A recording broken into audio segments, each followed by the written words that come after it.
تو این ویدیو میخوام بهتون دوخت انواع نگینا رو آموزش بدم.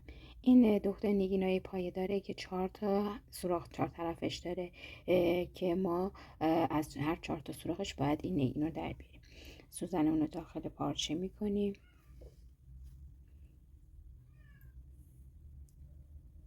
به این صورت از 2 تا سوراخ رد میکنیم، روی کار میخوابونیم، با دستمون میگیریم و از 2 تا سوراخ بعدی خارجش میکنیم.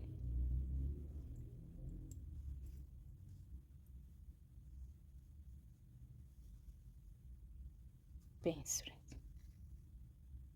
حالا ما برای اینکه نگینامون خیلی راحت تر دوخته شه همیشه زیر نگینامون چسب E8000 میزنیم که راحت تر اینا دوخت بشن، که هم تکون نخورن هم راحت تر بشه انجام داد. یکم چسب میزنیم پشت نگینامون و اینو روی کار فیکس میکنیم.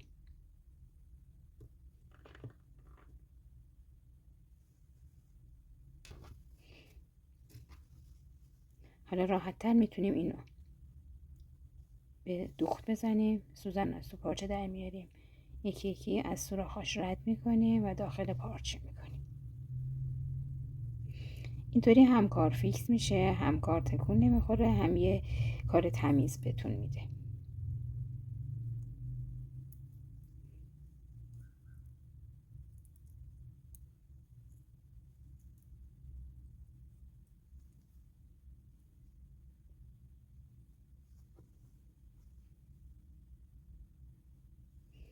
برای نگینای پایه‌دار کوچیک ریزم باز به همین صورته که این نگینا 6 تا سوراخ داره که ما از 4 تاش رد میکنیم، حالت ضبدری. اینو به این صورت میزنیم، میذاریم روی پارچه و به صورت ضبدری از 2 تا سوراخ دیگهش رد میکنیم که این روی کار فیکس بشه. و سوزنمون رو از پشت میبریم، گره میزنیم.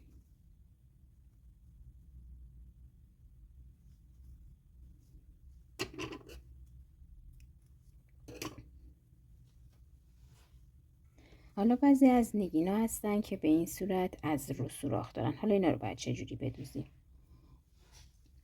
اینا رو به این صورت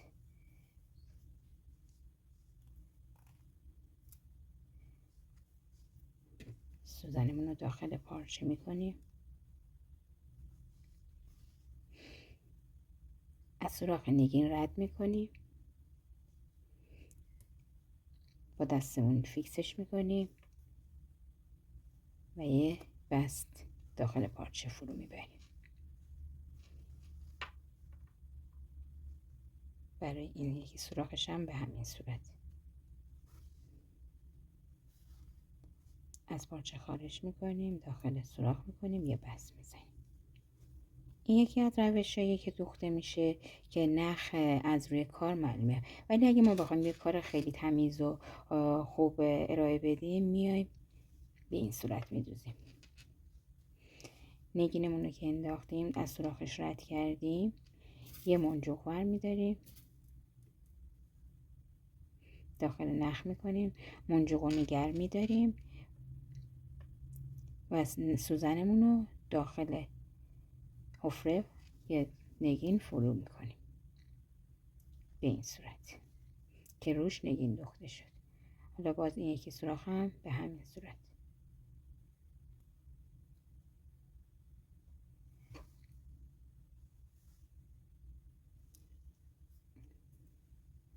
سوزن رو در میاریم از نگین، یه منجوق میندازیم و مجددا اینو از سوراخ بیرون میاد به این صورت. حالا میخوام براتون دوخت نگینای متری رو بگم. نگینای متری همونطوری که گفتیم یه سری داریم که فاصله هاش زیاده، یه سری هم هستن که فشرده هستن، که برای هر کدوم از اینا باید ما بین این نگینا رو بس بزنیم.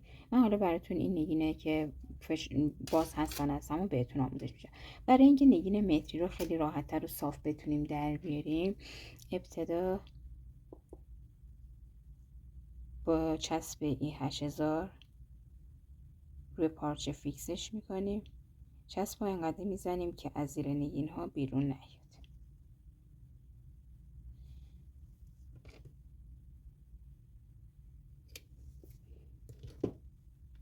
بعد نگینامون رو صاف روی خط میچسبونیم.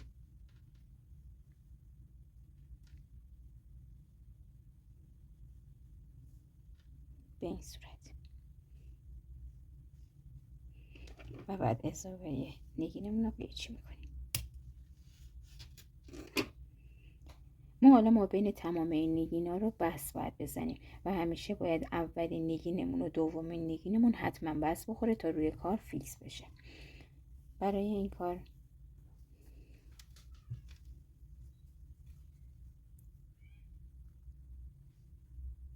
سوزن رو داخل پارچه میکنیم و به این صورت اولین نگینمون رو بس میزنیم.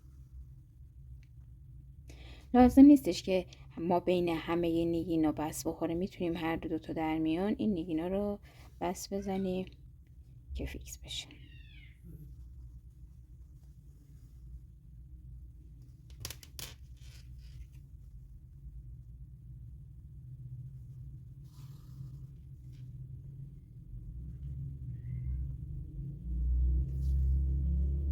به این صورت بین همه نگینامون رو بس میزنیم.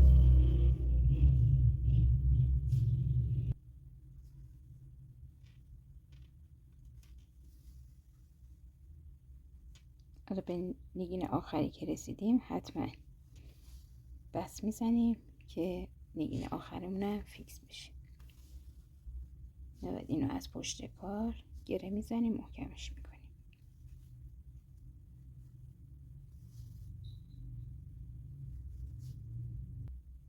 حالا میایم برای اینکه این فاصله ها دیده نشه، جلوه خوبی نداره، ما بین اینا رو با منجوق بس میزنیم. 3 تا منجوق داخل سوزنمون میکنیم و به این صورت ما بین نگینا بس میزنیم. از این ور سوزن نخمون رو از پارچه در میاریم، 3 تا منجوق میندازیم، دوباره از این ور نگین از پارچه خارج میکنیم. مجددا سوزنمون رو از پارچه در میاریم،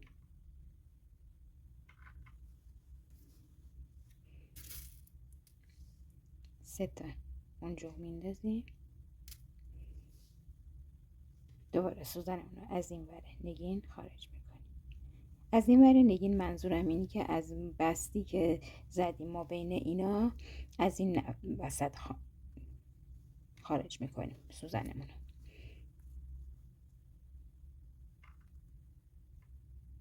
مجددا سوزنمون رو داخل نخ میکنیم،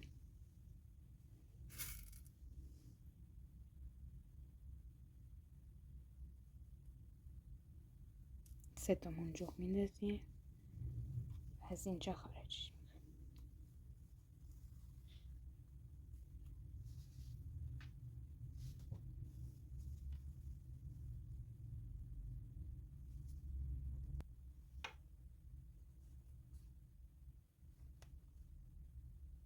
سه تا منجوق داخل نخ میکنیم و به این صورت ما بین نگینا بس میزنیم.